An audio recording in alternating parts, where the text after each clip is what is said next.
How's it going? Hello, Hello. Where are you from? London. London. Okay. I've been there. Yeah. Okay, cool. Like 1987, a long time ago. Oh, okay. So before me then. Before you, probably. I'm in Jerusalem now. You know where that is? Yeah, Palestine. Yeah. Jerusalem, Palestine. That's right. How'd you know? Okay. Are you actually? I'm in Are you Jerusalem. actually? I'm in Jerusalem right now. Wait, so do you support Israel or Palestine? I support both.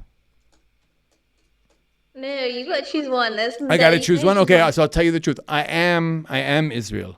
Like I'm a Kohen. You know what a Kohen is? You heard of the ancient Hebrew tribes, like the different Yes. tribes, right in the Bible. So there's Yes. the third son of Yaakov. How do you say Yaakov in Okay. Yakub? Okay, the third Yeah. son, his name is Levi. Okay, so Okay. I'm from the tribe of Levi. Levi, there's actually four subtribes of Levi. I'm from one of those subtribes, the Kohanim. So like, all right, you read the Quran. Yes. Okay, you know Musa. Yes. Okay, he has a brother. What do you call him? Aharon. In Hebrew, it's Aharon. How do you say it in Arabic? Harun. Okay, he's my great great great great great great great great grandfather. Okay, Okay. my ancestors were all like the priests in the temple, Okay, cool. and here what we're trying to do right now is free Israel from the United States and find a way to Okay, I unite. agree with that. Okay, good, good. I agree. And find a way to unite with the Palestinians and the broader region to keep the West out. No offense, I know you live in London, but to keep the West out of. Listen, I agree. I agree with you. Like, no doubt, I agree with you 100%. Ah, cool, cool. What's your name? Rihanna, I'm Yuda. It's nice to meet you. nice to meet you too. You're born in the United Kingdom or you were born here? No, no, no. I'm born in the UK. Your parents are from here? No. Ah, where are your parents from? It's somewhere in Asia. Somewhere well, I'm in Asia. Jerusalem's in Asia too. West Asia. Yeah, Middle East. Right, right, right. Yeah.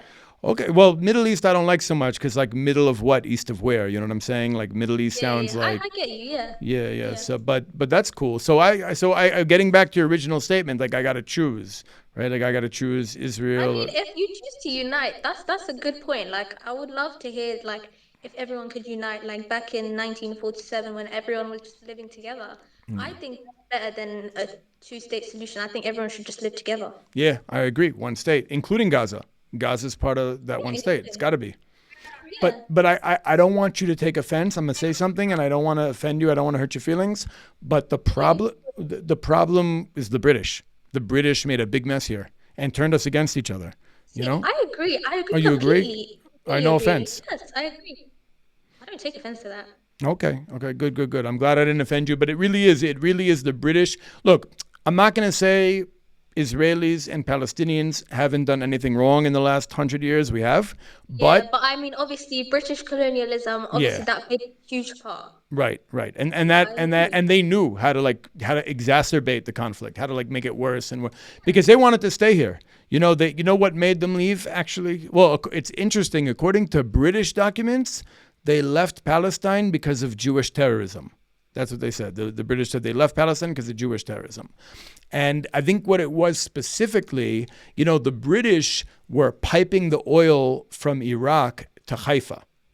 And in yeah, Haifa, they had like a port city. They had an oil refinery, and they had the ports. And there was a yeah, group called the Lehi, the Fighters for the Freedom of Israel, right? They yeah, bombed the Haifa oil refinery.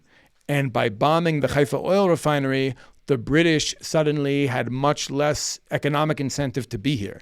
So, like, after a right. couple more months, they just bounced. They were like, all right, we don't need to be here anymore because they couldn't take the oil anymore. So, I think that was probably the right move at the time.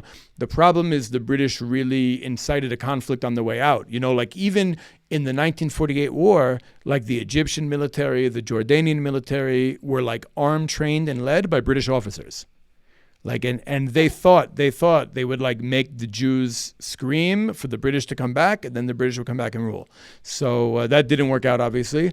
But now that we're like like almost what is it? Almost 80 years in, right? Like we got to figure out a way to transcend this conflict. You know, the Palestinians and the Israelis need to figure out a way to live here together because it's not going to be two states. We're not going to divide the land. It can't be two states. Yeah, it's not good. It's going to be Honestly, one I state. think Jews, Christians, Hindus, Muslims, everyone should just live together. Like, there's no point in making a two-state solution based on ethnicity, race, religion. Everyone should just live together I agree. without having to worry about whether they're gonna get bombed for being Jewish or Muslim or Christian, whatever it is. Right. I think one of the problems right now, to be honest, is that in both Israeli and Palestinian society, there's like a fear of the other's story. And both sides feel Yeah, like if I listen to their story, I'm like a weak Jew or a weak Palestinian or I'm a traitor. yeah, And we gotta be brave enough to like hear each other's stories, yeah. understand what the other's been going through for the last century, and maybe try to create a bigger story that includes both, you know? And Yeah, then I we could agree. I think like communication really plays a huge part in this. for sure, for sure, and that's why I think a lot of the same tactics of like narrative therapy, you know, like when couples go to counseling or whatever, like a lot of those tactics can be applied here. Sorry, I'm on call with my friend as Yeah, well, so go she's ahead, go ahead. listening as well. All good, all Yeah, good.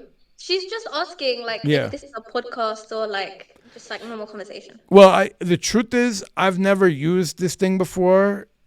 Omi TV, right? You know, like Yeah.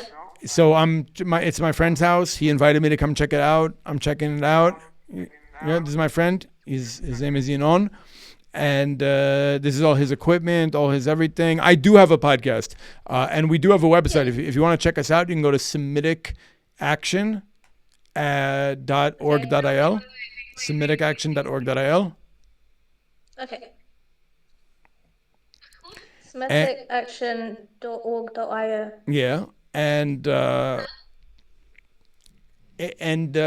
you know, look, basically, here's the thing. This is interesting. Jews and Palestinians, in my experience, define our national identities very differently. And that's what makes it so easy for us to deny each other's identities. But it Yeah. also creates the possibility for one state to simultaneously express both identities. Yeah. Right, and it's very interesting because you know when Jews talk about what it means to be, I don't know if you know a lot of Jews, but when Jews talk Yeah, I about, do. I have oh, you lots of do. Jewish friends. All right, cool. So Yeah. so when we talk about like Jewish identity, what that means, what it really means, what it basically means is we all self-identify. Well, I don't know if we like there are people who are disconnected from their identities. I'm saying like what it's traditionally meant, what it's historically meant, is that we're the like descendants of a very specific set of ancestors buried in Hebron. Yeah. And when Yeah. Palestinians talk about their identity, in my experience, they're mostly talking about just like the indigenous peoples of Palestine throughout time. Yeah. And so like because those identities aren't even the same type of identity, they could actually coexist in one state without really stepping on each other's toes. Yeah. Yeah. You know, so I think that's just like a revolutionary way of thinking about this that can actually help us not thinking about our situation as like either or, either I'm going to win or they're going to win, but rather how can we win together? Yeah, I'm so glad I finally had like a normal debate because typically when I'm debating, they scream at me or like I start screaming. I'm not gonna like victimize myself. Like this is a really good conversation and debate. I've been waiting to debate like this. Well, I'm honored. Thank you for your time. I'm You gonna too. go. Thank you so Yeah, it much. was nice meeting you.